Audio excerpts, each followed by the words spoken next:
Okay, listen students.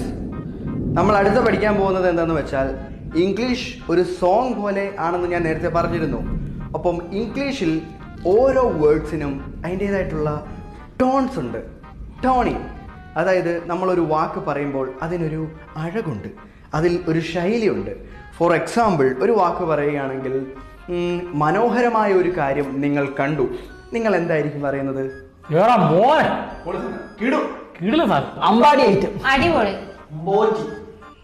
നല്ല മജ. ഇംഗ്ലീഷിൽ അതെങ്ങനെ പറയും? Super super super nice. ആരെങ്കിലും ഒരാൾ വാവ് എന്ന് പറയാവോ? അപ്പോൾ നമ്മൾ എന്തു പറയും? വാവ് എന്ന് പറയും അല്ലേ? ഓക്കെ, നമ്മൾ നോർമലി എങ്ങനെ ആയിരിക്കും പറയുന്നത്? വാവ് എന്ന് പറയും. പക്ഷേ നിങ്ങൾ ഇനി കാനഡയിലേക്കാണ് പോകുന്നത്.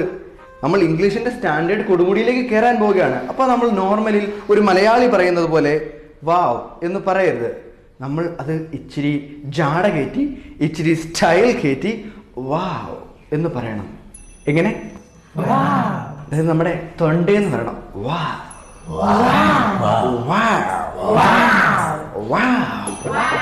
കുറച്ചുകൂടെ സ്റ്റൈലിൽ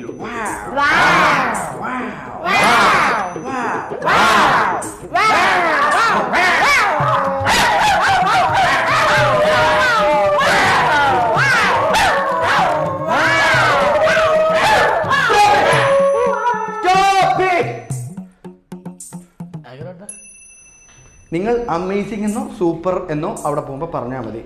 ഓക്കെ.